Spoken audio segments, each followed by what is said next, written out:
Popo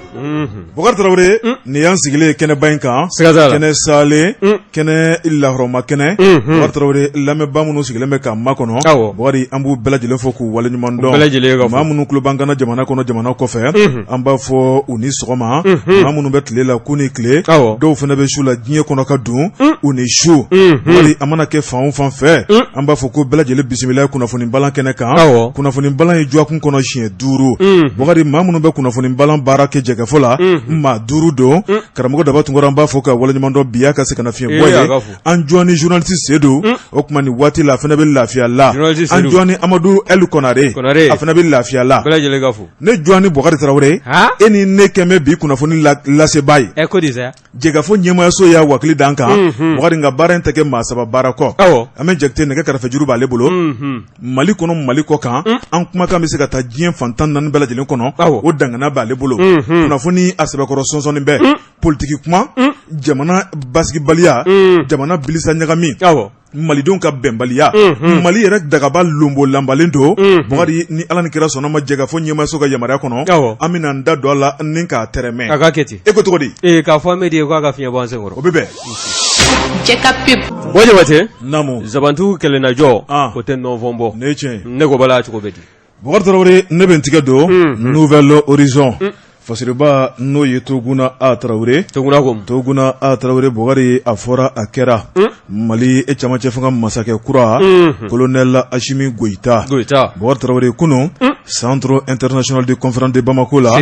Bokari kunu Assimi Goïta Mali masakɛ kura a ye a ka kalenkan baaro bɛɛ lajɛlen kɛ Cour suprême ale ɲɛna fasiriba ko a ko n'i y'a lajɛ Mali ale bɛ cɛmancɛ fanga kɔnɔ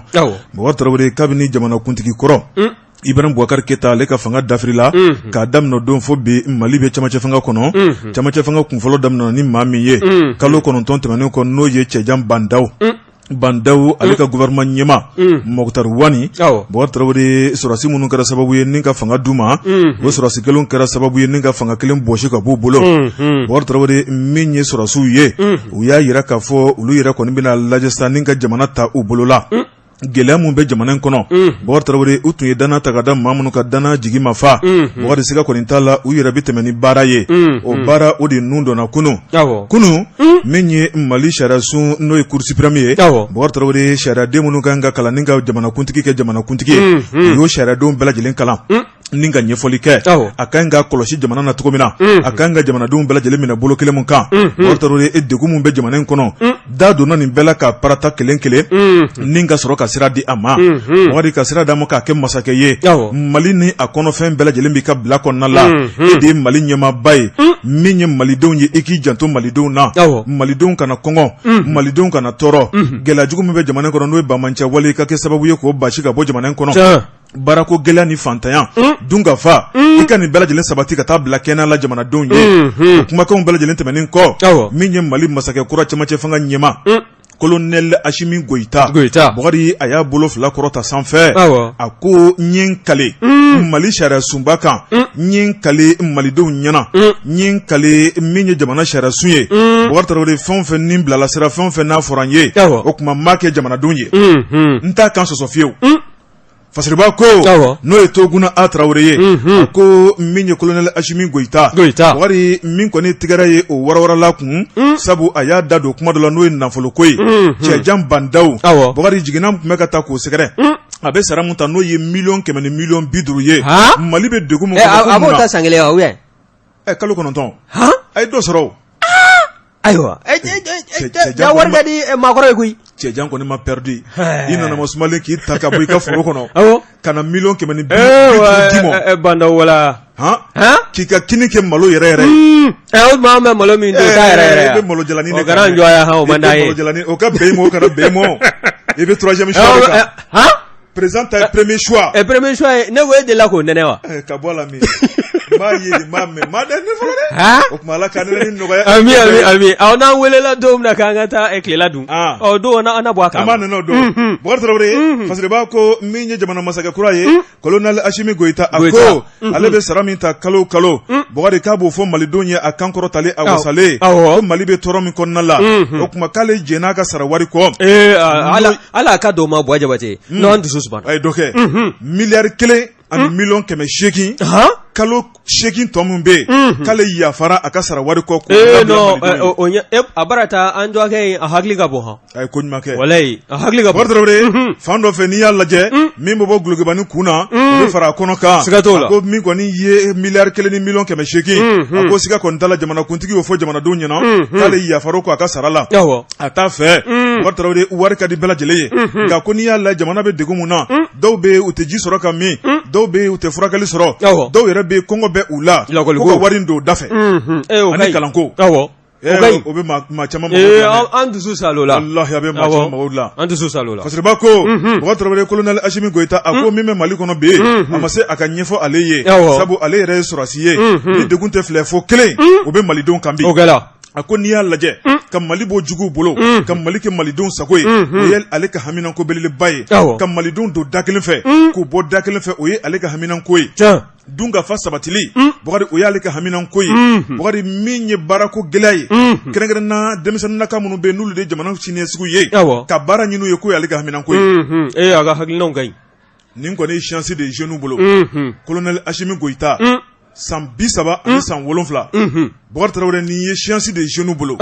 jeunes kɔni Bokari nin y'u ka tile bɔlen siga t'a la ni min ma kɛ jeunes ye sa maa t'i bolo i jigida fɛn kan bilen ala ka da Asimi Goyita ma jɔnkala wasa kɛla Bokari Tarawele fasiriba n'o ye Toguna A Tarawele a ko siga kɔni tɛ min na min kɔni ye colonel Asimi Goyita ye baara dira ma Bokari a ye baara daminɛ kabini kunun tɛnɛn Mali masakɛ kura baara Bokari Tarawele an bɛ jɛ ka dugawu de kɛ Bokari ala ka fanga in ɲɛ a bolo Bokari Tarawele n'a ɲana bolo a ma ɲɛ Asimi dɔrɔn mɔ dɛ a ɲana malidenw bɛɛ lajɛlen ma sabu Mali sɛgɛnna Mali tɔɔrɔla Mali ɲanina Mali mago bɛ min na o de ye bɛn ni kelenya ye Mali mago tɛ buruja la bilen kunnafoni filɛ nin ye an ye min bɔ Nouvelle Horizon kɔnɔ a ka bi bɔli don Nouvelle Horizon maaw k'u fo wa bɔ Jabate an bɛ min fana da sɛbɛn kɔnɔ ko kan o de ye kabi kununko i b'a ye k'a fɔ première dame kura dɔw kɛlen bɛ ka club de soutien sigi ka ban o kana digi la sa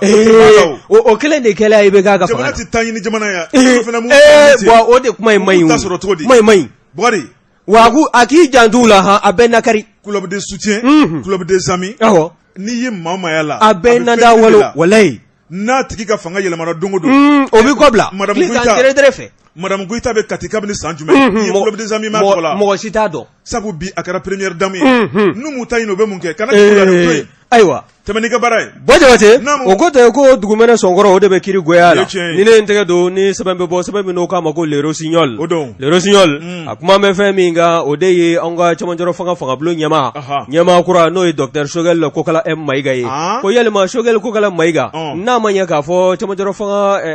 ɲɛmaa kura o ka kaleli o bɔla ka kɛ CICB la kununko i b'a ye k'a fɔ a tilalen kɔ a fana ye yamaruya di ka sɛbɛn dɔ tɛgɛnɔ bila n'o ye décret de nomination ye min n'o bɛ kɛ sabu ye docteur Choguel Kokala Mayiga a ka sugandi M5 to a la ka bila an ka fangabulon ɲɛmaaya la n'i y'a ta k'a lajɛ premier ministre kura Choguel Kokala Mayiga baara minnu bɛ k'a kɔnɔ a yɛrɛ bɛ baara ninnu gɛlɛya wa a b'u bɛɛ lajɛlen kalama ko Choguel Kokala Mayiga ko jɔnni don dɛ min ye fasiri kɛbaa ye olu kɔni ye a ka kɔrɔfɔ ni k'a maana nɔfɛ o y'a jira k'a fɔ maa min ni politiki ka d'a ye kosɛbɛ wa politiki o y'a sinsin beleba dɔ ye jamana in kɔnɔna na bawo ko n'i y'a ta k'a lajɛ min ye Jaramangana ka politikitɔ ye n'o ye MPR ye o président du wa a y'o tɔn in fana ni k'o sigi sen kan san 1997 n'o ye san 1997 ye wa a sigi fura dama kana bugɔ sisan la i b'a ye a sigini kurani yɛrɛ mangoya kun t'a mɛn k'a sɛgɛrɛ bawo a y'a jira diɲɛmaa na k'a fɔ k'ale ala ma hinɛ général Musa Tarawele la n'o ye UDPM ɲɛmaa ye n'o kun ye jamanakuntigiya fana kɛ an ka jamana kɔnɔ k'ale y'o tiɲɛ tabaga ye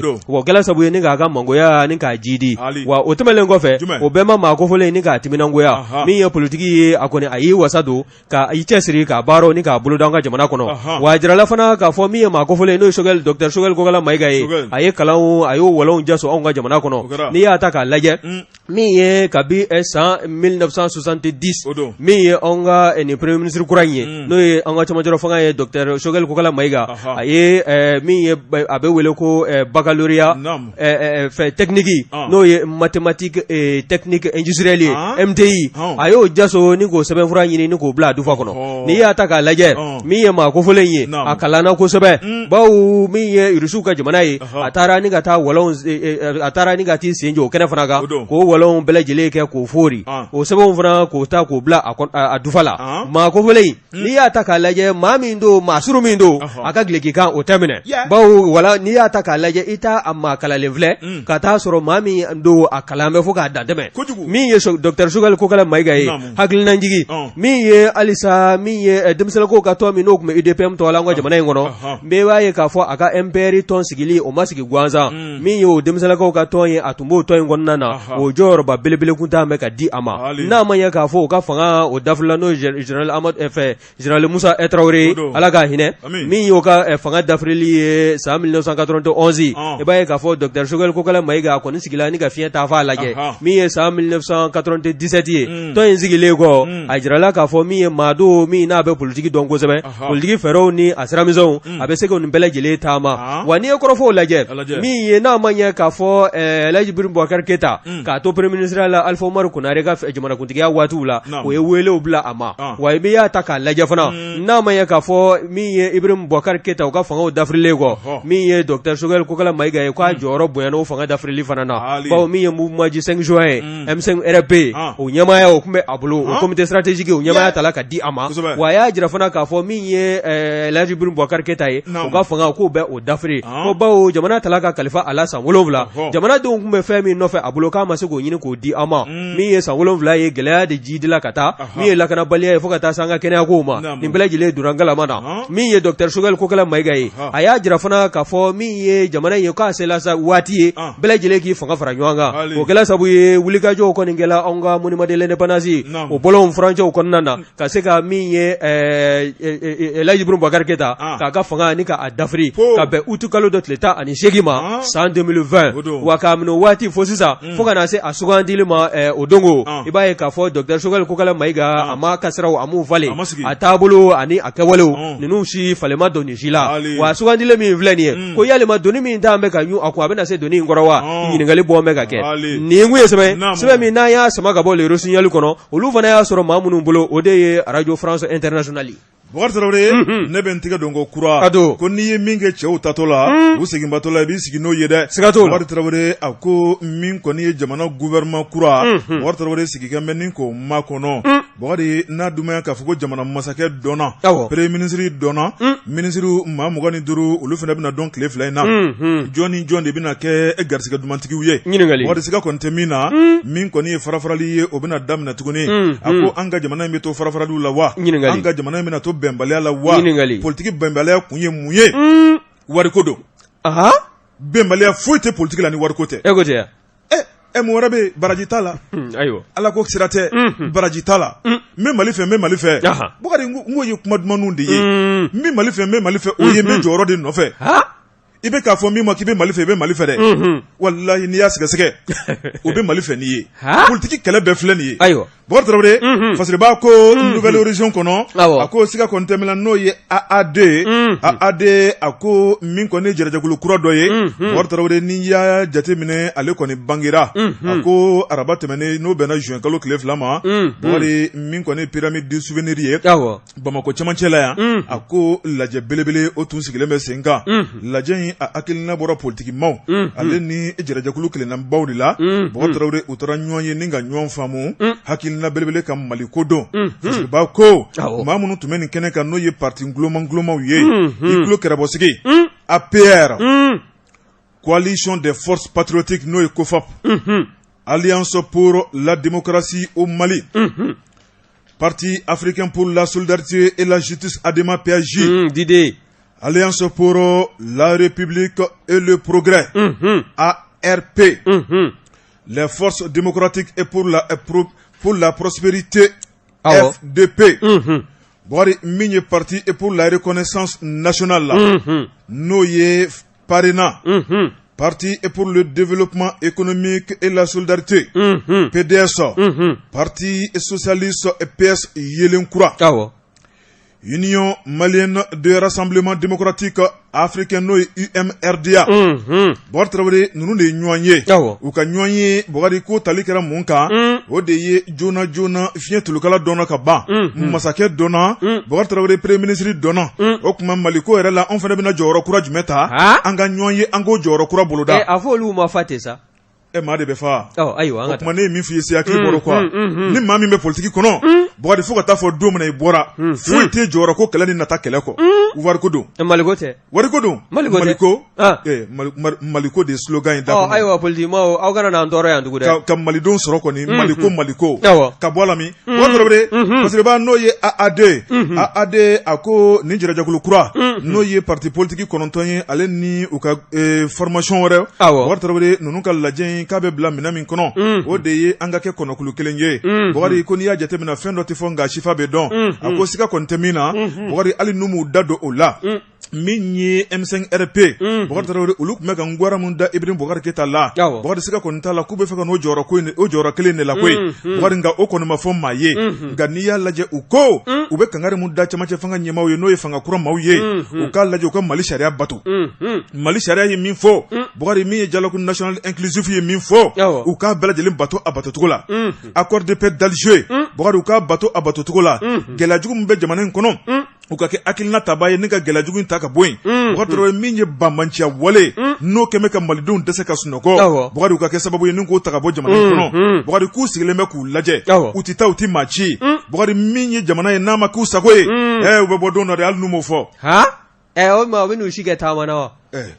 politique tɛ yan Fasiriba ko Bugari a ko maa dɔ ye kumana n'o ye Balan Jakite Balan Jakite ale ye politique dɔnbagana ye an ka jamana in kɔnɔ ale y'a jira k'a fɔ min kɔni ye politique baara ye ko malidenw kan k'a dɔn k'a fɔ ngwara bɛ da ni hakilina min ye o de ye ni jamanakuntigi sigira bɛɛ fanga kɔnɔ malidenw y'u bolokɔrɔta maa min ye k'a kɛ fangatigi ye Bugari Traoré ko waati maa minnu bɛ tugu jamanakuntigi n'o ye majorité ye ni maa minnu ban ka tugu a kɔ o tuma olu bɛ taa opposition na olu bɛ taa ngwara la Bugari ko an bɛ waati min na sisan kalafili ma kɛ ka Ashimu sigi kalafili ma kɛ ni ka Mali masakɛ sigi Bugari Traoré a yera k'a fɔ a sɔrɔla fangafin de kɔnɔ Bugari Traoré ko man ka kɛ sama ni waati ye Fasiriba ko Bugari Traoré an bɛ waati min na sisan ko an kan ka kɛ kɔnɔkulu de ye Bugari ni k'an bolo di ɲɔgɔn ma ko kɔnɔkulu jɛlen ko de bɛ bi fɔ Mali mago tɛ farafarali la min ye Bala Jakite a y'a yira k'a fɔ ni maa min kɔni ngwara da nin waati la wa k'e ye Mali fɛnɛ sariya sɔsɔ sabu ko fanga mun b'an kunna bɛɛ fanga tɛ ni bɛɛ fanga nana tuma min na ko de ngwara dali waati ye o ye 2022 kɔni min ye Fasiriba ko Bugari Traoré a ko n'i y'a lajɛ min ye sariya ye min fɔ nka ko maa b'i sigi k'i miiri Mali yɛrɛ kɔnɔ ko sariya bɛ ka bato wa ɲininkali voilà ɲininkali ni ngwara dabaw kura y'u sigi sisan ka ngwara da Asimi n'a ka fanga la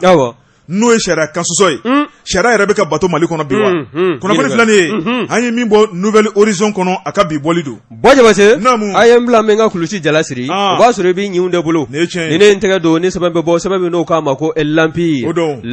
a ko k'an ka taa min ye office malien de l'habitat an ka taa yen dɛ min ye office malien de l'habitat ye wulikajɔw bɛ sen na bawo nin cɛkɛda in an ka taa Amadi fa fɛ Jɛka pub k'a ka feerefɛnw lakodɔn nɛgɛ kanɲɛ 12 sera Bamako k'a fɔ jiginɛw ka bonyamasegi bɛ aw ye min ye office malien de l'habitat ye k'an ka taa ye e ko nin cɛkɛda in sigikun bɛ a la wa bawo a kɛn bɛ sabu ye nafolobamugu kule n'o ye miliyɔn sigiyɔrɔma caman ye ka faso to o bɛ ka taa ka to an ka jamana ni ka wagan tɛ to bawo n'i y'a ta k'a lajɛ OMS a kɔni sigila waasa min ye duko ye jamanadenw jɔ a la o bɛ se ka o sen t'a la ka don a commission d'attribution ani commission d'organisation k'o sen don a baaraw la wa n'i ye kɔrɔfɔ in ta k'a lajɛ cɛkɛda in sigi furadama kana bugɔ sisan la bɛɛ lajɛlen tɛgɛ dan b'i kunjɛ la ni ka kule bawo n'i y'a lajɛ maa minnu bɛ yen n'olu kan ka logement sociaux ninnu sɔrɔ n'a hakɛ bɛ t'i jɔ logement sociaux 10 ani 2 ani 500 ani 60 ani 6 n'o ye 12566 logements sociaux ye ko a don tɛ bisi basa la wa min ye OMH ye office malien de l'habitat a ɲɛma n'o ye Cheikhna Edemba ye o Cheikhna Edemba ni a bɛ wulikajɔ la a kɔni a jira an bɛ k'a fɔ min ye maa kofɔlen ye a kɔni kɛn bɛ sabu ye ni ka jamana ka wagande ni ka kɔnɔna ni ka a fɛgɛya jaabi ninnu yɛrɛ sɔrɔla mun fɛ u ka laadala ɲɔgɔn ye min n'o bɛ kɛ tuma ni tuma n'o b'u ka conseil d'administration ni ka a kofɔ o conseil d'administration senfɛ i b'a ye k'a fɔ président du conseil d'administration n'o ye PCA ye o kɔni ye a jira k'a fɔ cɛkɛda in k'a kɔni b'a la ka kɔkantaama de kɛ min ye Babuguni taama ye a b'a la k'o de boloda ko bawo sɛgɛsɛgɛliw y'a jira k'a fɔ min ye logement sociaux 50 ye minnu n'olu kun labɛn bɛ k'a fɔ o na di fantani kulekulew ma se tɛ minnu ye min ye fantani bantanw n'o ye falaw ye o na ta ka di o somɔgɔw ma o i b'a ye k'a fɔ ni cɛkɛda kofɔlen ko ani jɛjugu wɛrɛ ani maa wɛrɛw kɔni donna jɛjugu la ni ko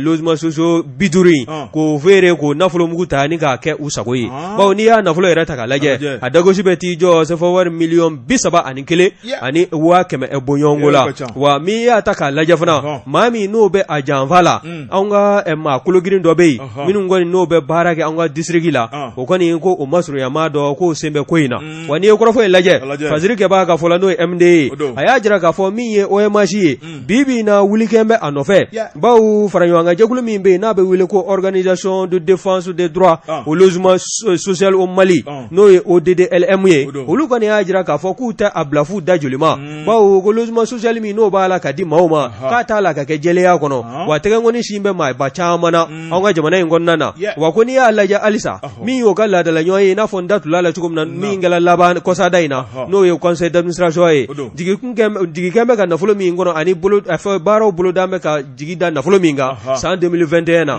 ko ni o lajɛ ko o dagosi k'o ka giri kosɛbɛ bawo min ye dépense n'o ye musaka ani recette n'o ye sɔrɔ ye o kɔni ko n'i y'a dagosi lajɛ ko a ka bon kosɛbɛ bawo min ye sefɔ wari miliyaro miliyɔn 100 ani 97 o n'a kunkanfɛ ko ne y'o ta k'o tɛngu min ye san 2020 nafolo sɔrɔli t'a la o bɛ t'i jɔ a fɔ miliyari 37 la o b'a jira k'a fɔ min ye san 2020 ye nafolo min sɔrɔla o kɔnɔna na sigi tɛ se ka o kɔnɔ 2000 o kɔnɔna na bawo min ye wulikajɔ ye baaraw t'a la ka kɛ i n'a fɔ a boloda bɛ cogo min na min ye logement sociaux ninnu ye 100 sarala baara minnu n'olu kun boloda bɛ cɛkɛda in fɛ min ye majɛ ye minnu sela ka baara ani majɛ bɛ fa minnu fɛ ko 100 sarala 40 a n'a kunkanfɛ 19 o kɔni k'o kɔni kɛn bɛ majɛ ye bawo n'i ye a lajɛ halisa ɲɛmaa min n'o a n'a ka baarakɛdenw n'olu b'a la ka nin janfa ta ka jamana sɛgɛrɛ u ka cɛkɛda kɔnɔna na n'o ye office malien de l'habitat ye ko baaraw kɔni t'a la ka kɛ i n'a fɔ baara tala ka kalifa u la cogo min na bawo n'i ye Faziri Kɛba ka kɔrɔfɔ lajɛ a y'a jira k'a fɔ ko OMH a kɔni ye a jira k'a fɔ min ye logement 5000 ani 928 o min kɔni n'o kɔni kan ka bila OMH ka bolo kan ko OMH k'a kɔni dɛsɛ bɛ bawo maaw don b'u ka so kɔnɔ ko nka k'ale ka baara kan ka kɛ min ye n'o de ye kalo tɔrɔmɔɲɔ min n'o kan ka sara faso ye k'a dɛsɛ bɛ k'o nafolo fara ɲɔgɔn kan k'a bɛ san caman bɔ bi na ko yalima maa min bɛ yen n'o bɛ ɲɛmaya la OMH la a n'a nɔfɛmɔgɔw ani maa jugu minnu bɛ janfa in na yalima ko camancɛrɔ fanga ɲɛmaaw k'u ɲɛ tɛ u ka baara n'u taabolo la wa maa u man ka wuli ka bɔ u sigiyɔrɔ la wa ɲininkali kɔni bɔ bɛ ka kɛ wa maa minnu bɛ nin janfa la ni ka jamana kɛ ka nafolomugu ye ni k'o jɔn ka don wakande kɔnɔna na ko yalima ko u nɔ man ka minɛ kiribulon tigilamɔgɔw yɔrɔ wa ɲininkali bɔ bɛ ka kɛ nin kun ye sɛbɛn min n'an y'a sama ka bɔ lanbiri kɔnɔna na MD a ka fasiri don Bɔkari an bɛ MD fo ne bɛ n tigɛ don ko kura indicateur de renouveau fasiriba n'o ye Adama Jabate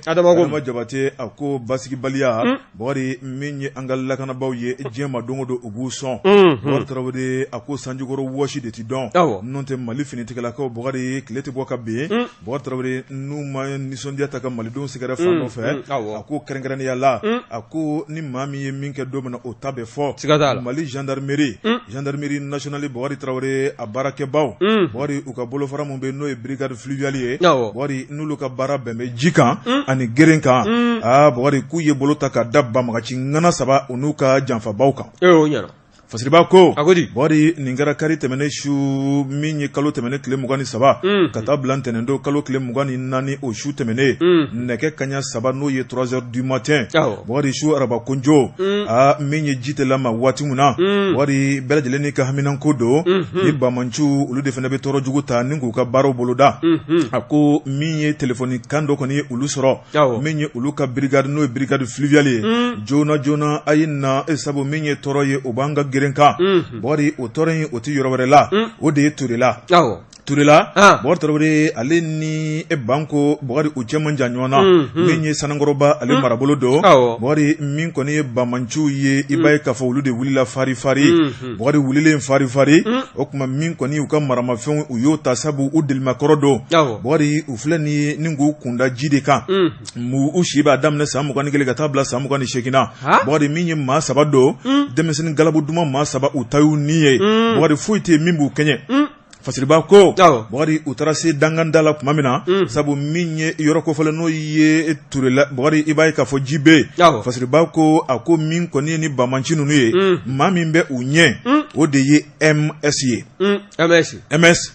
ale de y'u ka ɲɛmaa ye fasiriba ko a ko min kɔni ye Turela bori i b'a ye k'a fɔ u taamana ka bɔ u sen na bori Tarawele u n'u ka ŋɛnɛw bɛ ɲɔgɔn na ka t'u yɛrɛ sɔrɔ banko u selen banko o min bɛ Sanankɔrɔba marabolo la bori Tarawele min kɔni ye ji dɔ bɛ u filɛ ni ka taa danganda la bori maa minnu bɛ n'olu ka baara ye jila baaraw ye o ye cɛncɛnbɔla o ye jɛgɛmɔnaw ye bori u sina ka don kurun dɔ kɔnɔ u donna kurun kɔnɔ tuma min na bori ni ka taa ba kɔfɛ i b'a ye k'a fɔ kurun kɔni selen cɛmancɛ la bori u filɛ ka sin ka u ka kalasini de bɔ bɔrɔ kɔnɔ maa minnu bɛ kurun kɔnɔ kɛrɛfɛ ni ka sin ka kalasini wuli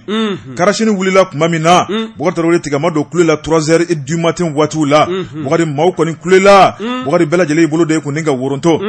fasiriba ko bori min kɔni ye u yɛrɛ ɲinitɔ u y'u fili ji la k'u b'u yɛrɛ nɔ bori o kɔni jama de kɔni nana firin ka ko kan bori ni ka tigɛ dɔw ka k'u ba de bɛ gosi ni ka brigade fluviale mɔgɔw wele sabu olu ka numéro b'u bolo fasiriba ko brigade fluviale mɔgɔw welela min ye gendarmerie ka bolofara wɛrɛ mun ka suru yena olu fana welela nka fluviale o maaw de sera kɛnɛ kɔnɔ n'o ye sous-lieutenant Musa Jalo ale ka cɛdenw olu sera kɛnɛ kɔnɔ joona bori u bilakun tɛ dɔwɛrɛ ye jamanadenw n'u bolominɛw k'an lakɔlɔsi ni k'an tɔpɔtɔ ni k'an lakana ka bɔ juguw bolo bingali kana se ka taa ka jamanadenw sɛgɛrɛ bori cɛdenw selen kɛnɛ kɔnɔna la u y'u salo ni ka taa n'u ye u selen n'u ye brigade fluviale la tuma min na Bamakɔ yan bori u ye ɲininkali busamisɛn ta ni k'u sɛgɛrɛ k'u ɲininka kelen munna aw ye mugu ci maaw la munna a ye marifa wuli jama cɛla a ye mugu wuli yɔrɔ min na ye marifa ci yɔrɔ ye wa bori min kɔni ɲininkali u y'a yira k'a fɔ olu ka baara ye bamanciya wale bori olu tɛ baara fila dɔn diɲɛ kɔnɔ ni bamanciya tɛ o tuma k'u kɛra sababu ye ni ka maa minnu fa ni ka maa minnu ka moto tara k'u la ni ka taa maa minnu bolo wari tara k'u la sanu bɔ yɔrɔ min bɛ Turela ni ka taa bin maaw kan k'u ka sanu tara k'u la k'o tɛ se ka dan ka ban fasiriba ko bori sika kɔni tɛ min na min ye hali bi gendarmew ye u ye ɲininkali busamisɛn gaw la n'o ye sous-lieutenant Musa Jalo a ka cɛdenw ye bori u fɔnɔna u y'a yira k'a fɔ ko marifa min filɛ nin olu bolo bori hali ka sira kaladaw yira olu la o tuma ko maa wɛrɛ de bɛ olu kɔfɛ minnu bɛ olu bilasira u tɔgɔ fɔra dɛ olu ye maa 3 ye bori ko maa wɛrɛ min bɛ n'olu dɛmɛbaa ye n'u ka complices ye bori kulu fana ye maa 3 ye i b'olu sigiyɔrɔ dɔn dɛ a ko olu sigiyɔrɔ ye Farabana Kure Mali ni Laginɛ dancɛ ale ni Turela o maaw de bɛ marifa d'u ma ka kisɛw d'u ma ka gaziw d'u ma ka tila k'u jafarinya n'u taara opération kɛ u bɛna bɛɛ ta d'i ma u bɛɛ minɛna ka ban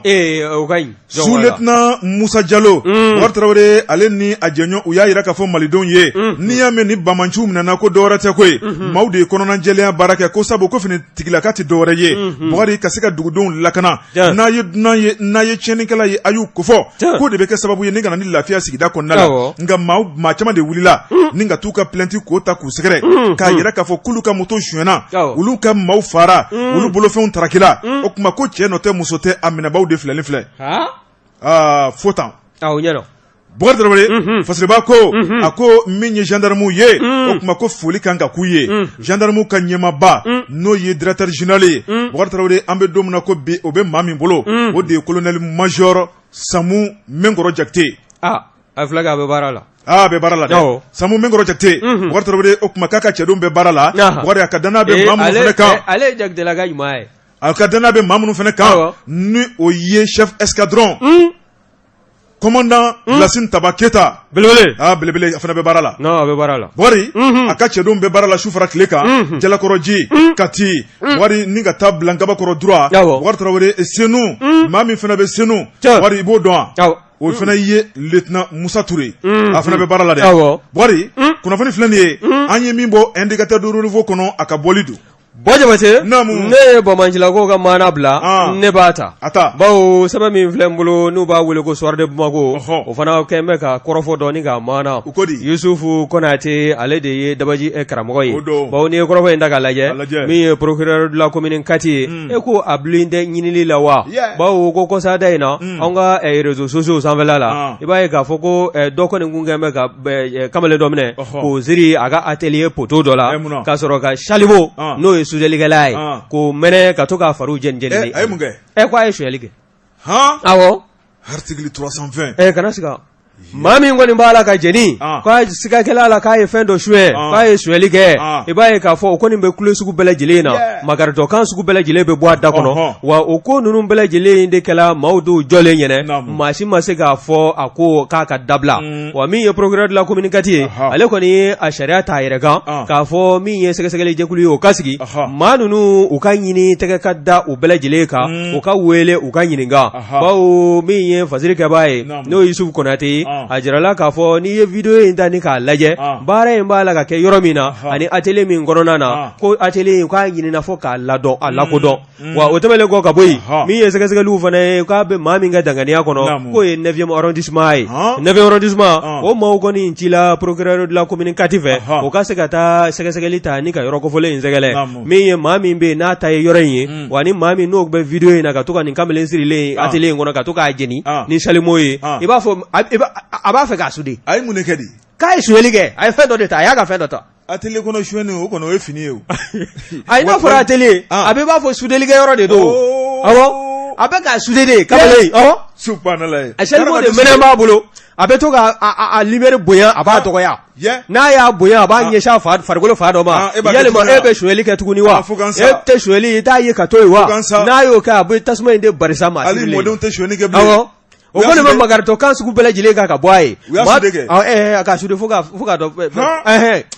i b'a dɔn salimu n'a ɲɛsila nɛgɛ ma a bɛ min k'o la o silen maanifin farikolo ma bɔ magariko ɲɛ maa kofɔlen a kɔni sirilen bɛ atelier poteau dɔ la nin sudelikɛ atelier in kɔnɔna na i b'a ye k'a fɔ a b'a la ka kan sugu bɛɛ lajɛlen kɔni bɔ a da kɔnɔ n tɛ suyɛli kɛ tuguni fo ka n sa n yɛlɛma ko 7 n tɛ suyɛli kɛ nka maa kofɔlen a ko fo k'i sa e kɔni ne bɔra nin na e bɛ kɛ ka son dɔw ladi dɔw kɔni jɔn bɛ bɛɛ lajɛlen kɔni b'a la ka ye video in na minnu kɔni bɛ yen n'u ma se ka ko in ni k'a dabila min ye procureur de la commune Kati ye ale y'a jira ko maa bɛ jamana in kɔnɔ min bɛ jamana sariya sanfɛ wa ko min ye sɛgɛsɛgɛli jɛkulu ye sɛgɛsɛgɛliw ka ta ni ka ɲɛsin yɔrɔ kofɔlen ma a lakodɔnna wa min ye maaw ye minnu bɛ tɛgɛ kɔni dala maa caman kan maa caman minɛna i b'a ye commune Kati procureur a bɛ koba jamana in kɔnɔ an bɛ dugawu de kɛ sa Ala ka si d'a ma nin ye sɔn bɔ mɔgɔ la ye kana siga réseaux sociaux ko n'i wulila ka nɛnini de kɛ ten mayagi a bɛ t'i wele ka sin ka n'i kɛ wo la nin ka fisa ko in na o kuma ko dɛmɛ b'a ye an yɛrɛ b'a kɔ tɛmɛna ye awɔ min ye sɛgɛsɛgɛli jɛkulu ye o kɔni fasiri kɛbaa ka fɔ la ko dagarandilen minnu bɛ yen n'o ni nin taabolo ni ɲininikɛla ninnu ka surun ɲɔgɔn na o kɔni y'a jira k'a fɔ ko tɛgɛ dala maa caman kan minnu jɔn bɛ k'a filɛ o minnu yɛrɛ b'a la ka baara in kɛ o tɛgɛ dala nin bɛɛ lajɛlen kan o kɔni o bɛ ɲininkali kɔni taa mɛ ka ɲɛsin u ma waasa min ye nin waleya cɛjugu ye maa wɛrɛ ka n'a ye ni k'a nɛgɛ minɛ ka se ka kiiri tigɛ i yɛrɛ ye jamana in kɔnɔ k'o ka dabila maa minnu bɛ yen n'olu sigi bɛ sariya tigɛli kama ni maa ye ko fili man kɛ a kan ka wele ka taa yɔrɔ min na n'a bɛ ɲininka a ɲininkalen kɔfɛ ani ɲagili min ka kɛ o ka ta ka ɲɛsin a ma ko maaw lakodɔnbɛlen don wa ko min ye jamana sariya ye ko maa si tɛ jamana sariya sanfɛ min ye nin sɛbɛn ye a fasirila maa min fɛ o de ye Yusufu Konate ye min n'an y'a sama ka bɔ sɔrɔ de Bamako kɔnɔ an b'u fo o kuma an bɛ dɛgɛ min o bɛ bɛn ne ko bala cogo bɛ di Bukari ne bɛ n tigɛ don ayiwa an n'a kɛ karamɔgɔ ta ye tɔgɔntan an na tila k'a tɔgɔ lajɛ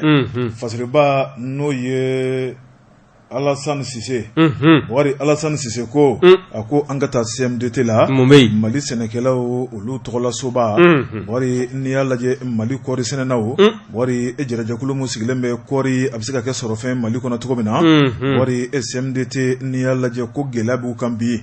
Fasiriba ko a ko CMDT a ɲɛma n'o ye Nango Dambele ye wari o kuma ko a bɛ jɔn de ka baara la a sigi kun ye Mali kɔɔri sɛnɛna minnu ye wari olu ka hakilina ye fɛn minnu ye a bɛ k'o de kɛ wa walima wari a bɛ ka hakilina wɛrɛ de boloda wa a ko ni dun y'a lajɛ bɛnbaliya kɔni o dugu jɛlen bɛ CMDT kɔnɔ wa maa minnu ye kɔɔri sɛnɛnaw ye wari hakilina ɲuman t'u la ni k'a ɲɛsin ɲɛmayaso mɔ dɛ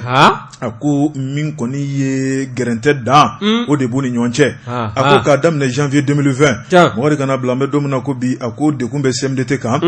CMDT a dɛsɛlen bɛ wari min ye Mali kɔɔri sɛnɛnaw ye u ka jɛrɛjakulu wari ni k'o bɛɛ lajɛlen sigi k'o kun cɛ a ko ni dun y'a lajɛ CMDT ale ye bolofara caman ye wari maa minnu ye kɔɔri sɛnɛnaw ye k'a daminɛ u ka sigida togodaw la wari ni bɔra ye i b'a ye k'a fɔ min ye yɛlɛma o bɛ don kow la maa min yɛrɛ y'i da don ko la wari i b'a ye k'a fɔ o de ye Yakuba Kone wari min kɔni ye kɔɔri sɛnɛnaw ka jɛrɛjakulu mun bɛ yen wari min ye Kucala ye ale kɔni kumana o kuma k'u bɛna lajɛ belebeleba boloda Kucala n'i y'a lajɛ Kucala dɔrɔn tɛna lajɛ boloda kɔɔri sɛnɛna minnu bɛ Kajolo olu bɛna fara u kan wari min kɔni ye Sikaso mara ye kɔɔri min bɛ sɛnɛ Mali kɔnɔna la a dagosi ka bon fo k'a dama tɛmɛ a ko dugumasira minnu bɛ yen wari i b'a ye k'a fɔ k'a daminɛ secteurs la wari o kuma o baaraw kɔni ko kɛra ka ban hali bi o n'u ma don ba o fana ma tɛmɛ ka bɔ yen min ye duguma baaraw ye ka na fédération na wari ka na bila région na ka na bila confédération na fo ka na a bila min kɔni ye fédération ye Bokari Tarawele i b'a ye k'a fɔ kɔɔri sɛnɛnaw sigilen bɛ k'u ka jɛrɛjakulu baaraw daminɛ Bokari hali bi Nango Dambele ale min ye CMDT ɲɛma ye a dɛsɛn bɛ k'u ka biro sigi baaraw boloda ko mun de bɛ yen ɲininkali de bɛ kɛ Fasiriba ko Bokari ni dun y'a lajɛ Mali ale de kɔni tun bɛ bɛɛ lajɛlen ye kɔɔri sɛnɛna farafinna gun kan Bokari an bɛ don min na ko bi anw kan bɛ bɛɛ lajɛlen kɔ sen dondo ye Bokari ko Ala ni ɲɛmaw u ka hakilinaw la a ko kɔɔri sɛnɛnaw galabu man di bilen u fari fan bɛɛ Bokari sɔngɔ min kan ka don kɔɔri la ko Mali ɲɛmaw tɛ k'o don bilen Bokari bagaji ni kɔɔri sumansi minnu kan ka di kɔɔri sɛnɛ la Bokari o fana tɛ ka di bilen a Mali bɛ se ka bila tɔw ɲɛ tuguni Fasiriba ko a ko n'i y'a lajɛ Mali ye sɛnɛkɛ jamana ye sabu kɔjita anw ka jamana kɔnɔ min ye bagan mara ka taa bila sɛnɛ Bokari ale ni Jako o de ye Mali ka nafolo sɔrɔ yɔrɔ belebeleba ye Bokari ko maa bɛ se k'i banban fɛn mun kan Malidenw o de ye kɔɔri sɛnɛ ka taa bila min ye suman sɛnɛ ye Bokari ale ni bagan mara a ko n'i y'o sama ka bɔ Mali sɔrɔ la ko sɔrɔ bɛ ɲɔngiri a ko jamana ɲɛmaaw ka hamina ko to yiriwali ye koyi sabu n'i y'o lajɛ bolo min kan ka don kɔrɔ o tɛ ka don kɔrɔ hakilina mun kan ka don la o tɛ ka kɛ nafolo mun kan ka don la o nafolo tɛ ka don Bokari Tarawele anw bɛ se ka bila cɛw ɲɛ cogo di a ko maa minnu ka baara ye o sigida kɔnɔnaw ye Bokari i b'a ye k'a fɔ k'olu kɔnɔ gannen don ma fɛn goni don Mali kɔɔri sɛnɛnaw Bokari u dabaliya ban bɛɛ Mali kɔɔri sɛnɛnaw ko Mali dugukolo bɛ Malidenw bolo Mali kɔɔri sɛnɛnaw ko sɛnɛkɛminɛnw b'u bolo a tɔ tora Mali ɲɛmaaw de k'u galabu diya Mali ɲɛmaaw ban bɛɛ k'u galabu diya diɲɛ ma don o don galabu faga de bɛ Mali kɔɔri sɛnɛnaw ka hakilinaw la a ko n'i y'a lajɛ Mali bɔ nɔgɔ la k'a bɛ gɛlɛya kosɛbɛ k'u ye mun fɔ Bokari o de ye ko kɔɔri sɛnɛnaw ko jama t'u kɔ o kuma ko min ka d'an ye an b'a k'u la o kuma k'olu fana de bɛna yira k'a fɔ ko jama b'olu bolo Bokari ko don n'a nataw la ko bɛɛ lajɛlen k'i sigi a ka samiya daminɛ na dɛ Bokari k'u t'a fɔ k'u bɛ jamana ta otage la kɔɔri sɛnɛbaliya la nka k'u bɛna yira CMDT ɲɛma la k'a fɔ k'olu tɛ maa n'i ye jamana kɔnɔ a bara ta Buwa yanni ka taa yɔrɔ jan association Wetu e y'a dɔn an da delila ka don association in na o de ye Dr Nango Dambele in ka senkɔrɔma don association o de bɛ ka ko in bɛɛ ɲagami i b'u dɔn kɛ olu de bɛ fɛ ka confédération o fédération o k'u jɔ yɔrɔ minnu la aw ta tɛ fɛn min ye n'aw ko k'aw k'o tigiya sɔrɔ a bɛ gɛlɛya dɛ wa o de filɛ nin ye e ma halisa bureau dɔw bɛ yen Kucala ni Kajolo ni fɛnw olu ma se ka renouveler fɔlɔ o de filɛ dɛ association Wetu in dɛ o de ye Dr Nango Dambele ka senkɔrɔma don jɛkulu ye o de bɛ ka ko bɛɛ feere sɛbɛnnikɛla yɛrɛ tɛ ni kalama wa a photo fili ɲɛna nin Sikaso ka sɛnɛkɛla sabali de ka ɲi jamana in tɛ jɔ o ne b'o f'i ɲɛna awɔ Bokari i bɛ ka segin ka kuma de kan koyi n m'a f'i ye ko Mali kura n delila k'o f'i ye don dɔ la association Wetu in de bɛ na jamana Wetu ka taa n'a yɛrɛ Bokari ni min ye jɔyɔrɔba sɔrɔ don min na o bolo ka don tulu la o y'o ka malikura ye n'o tɛ malikura tɛ dɛ Bokar Tarawele i bɔra ka min fɔ sisan hali ni sɛbɛnnikɛla min da don la Bokar Tarawele bɛɛ lajɛlen b'o dɔn kɛrɛfɛ o kuma maaw de bɛ ka jukɔrɔma tintili ta ni ka nanko sɛgɛrɛ a ko n'i y'a lajɛ lajɛ dɔ bolodara Bokari min ye lajɛ min bolodara kita o kuma min ye Mali kɔɔri sɛnɛlaw ka lajɛ kun don nka ko n'i y'a lajɛ maa wɛrɛ de kɔni nana ye lajɛ kɛyɔrɔ la ni ka Mali kɔɔri sɛnɛlaw tɔgɔla kuma fɔ o jɔyɔrɔ la a ko k'o bɛ se ka kɛ cogo di kun tɛ di kuntigi kɔ Fasiriba ko a baara ta ni nanko danbɛlɛma cogo dɔn Bokar Tarawele a nana ni tigɛrɛ fɔ ye cogo min na Bokari k'a bɛ sɔn ka taa ni gɔngɔrɔfili ye dɛ sabu min kɔni Mali kɔɔri sɛnɛlaw ye o kuma k'u nisɔngoyalen bɛɛ u sɛbɛkɔrɔ diminenba kɔrɔ bi fo ka dama tɛmɛ o kuma ko jama t'ulu bolo ni jama b'ulu bolo ni jama t'ulu bolo ko bɛna dɔn k'a la tɛna mɛn a ka kɛ ten démonstration de force kunnafoni filɛ nin ye an y'a bɔ journaliste tɔgɔ tan kɔnɔ a ka sɛbɛnni don Bɔjabase ka fasiri kɛ b'o fo min ye wulikajɔ ye ni ne tɛgɛ don ni sɛbɛn bɛ bɔ sɛbɛn min k'a ma ko journal Lampire journal Lampire a ko halisa logement sociaux ko in dɛ k'an ka kuma a nɔfɛ min ye jɛkulu min n'o ye fara ɲɔgɔn kan jɛkulu ye n'a bɛ wele ko organisation de défense du droit des logements au Mali n'o ye ODDLM ye u ko k'u t'a fɛ ka Isa Gindo kunkolo o tɛ fɛ k'a y'u ɲɛna bawo min ye Isa Gindo kelen kɛ commune kati maire kɔrɔ awɔ u t'a fɛ k'a y'u ɲɛna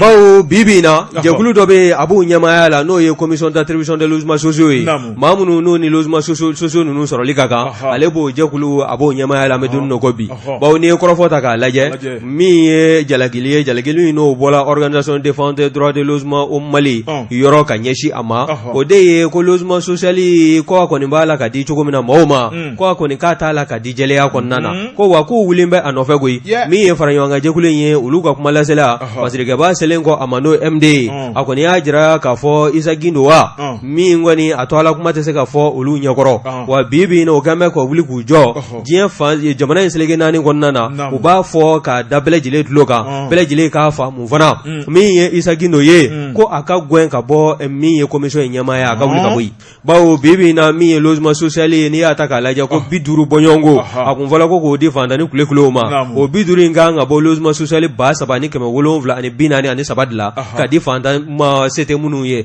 ko logement social 50 k'a tununnen b'a fɔ to donna nugu la cogo min na wa k'a ni maa minnu bɛ nin jɛjugu la dɛ k'o de OMH ye office malien de l'habitat n'i y'a ta k'a lajɛ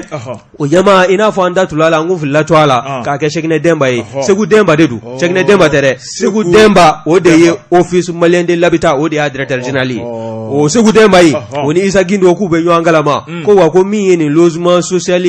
sociaux 50 ye o min nafolo o kɔni n'o feere la ko nafolo dun i n'a fɔ to donna nugu la ko jamana n'o ye camanjɔrɔ fanga ɲɛmaaw ye k'o ka wuli ni k'a ko sɛgɛsɛgɛ ko bawo ko n'i ye kɔrɔfɔ in ta k'a lajɛ in kɔni a to ala kuma tɛ se ka fɔ olu ɲɛkɔrɔ wa bibi na o kan bɛ ka wuli k'u jɔ diɲɛ fan jamana in seleke naani kɔnɔna na u b'a fɔ ka da bɛɛ lajɛlen tulo kan bɛɛ lajɛlen k'a fa mun fana min ye Isa Gindo ye ko a ka gɛn ka bɔ min ye commission in ɲɛmaaya a ka wuli ka bɔ yen bawo bibi na min ye logement social ye n'i y'a ta k'a lajɛ ko 50 bɔɲɔgɔnko a kun fɔla ko k'o di fantani kule ma o 50 in kan ka bɔ logement social 300 ni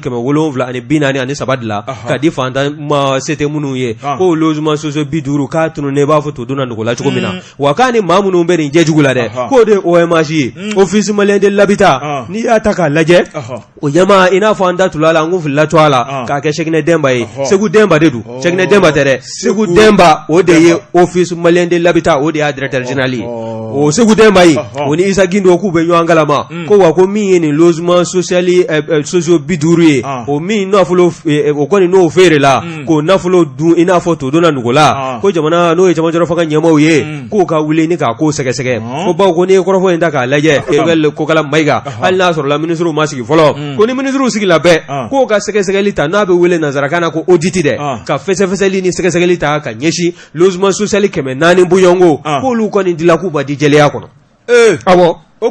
wa ko n'i ye kɔrɔfɔ in ta k'a lajɛ min ye y'a dɔn n'i bɛ fɛ ka logement social n'i b'a fɛ k'a ɲini sɛbɛnfura dɔw bɛ yen i b'olu fana ɲini wa min ye BMS ye i bɛ taa compte dɔ dayɛlɛ ye nafolomugu min bɛ bila yen n'o bɛ CFA wari 50 bɔɲɔgɔnko kofɔ ko wa ko o caution ko Isa Gindo n'a nɔfɛmaw ka taa se OMH ɲɛmaa ma k'o kɛn bɛ ka jɛjugu de siri jamana kɔ kan ko wa ko min ye o 50 ye dɛ k'o t'a la ka sara tuguni ko wa ko min ye CFA wari 1,000,000 ani tila ye n'o ye 1,500,000 ye k'o sara bɛɛ k'o ye kɛlen logement social tigi ye fo yɛrɛ tɛ sara bilen. Fo yɛrɛ tɛ sara. Olu kɛlen bɛ ka sira wɛrɛ bɔ a kɔnɔ n'o ye. O ye Soma Kunda ye sa. Awɔ. Dɔnbagaya kunda. Hamali. Ko jamana in ka jɔ. Jamana tɛ jɔ ta o. Min ye Sagindo ye, min ye organisation de défense des droits de logement au Mali ye. Olu kɔni y'a jira k'a fɔ ko fini ka fɔ nɛrɛbɔ. Ko tant que min ye Isa Gindo ye a ma wuli ka bɔ nin jɛkulu ɲɛmaya la. Ko logement social ko fantani kule ye k'i b'a ye d'a tigiw bolo k'e t'a sɔrɔ tuguni. Ko wa ko min ye logement social dili ye k'a kɔni kɛn bɛ maa caman hakili la bi na k'a fɔ ko fantanw fɔ min ye setigiw ye k'olu de ta don a bɔra fantanw ka bolo kan. Ka taa sɔrɔ Ala ma hinɛ général Amadou Toumani Touré la a bɛ hakilina in ta donni min kama bɛɛ lajɛlen bɛ nisɔndiya la wa bɛɛ lajɛlen y'a jira k'a fɔ nin waleya n'a waleyala an ka jamana seleke naani kɔnɔna na minnu bɛ yen n'u bɛ luwanse la ni setew ye ka bɔ luwanse la n'u ye logement social ninnu sɔrɔ k'a bɛ kɛ sababu ye k'u ka u ka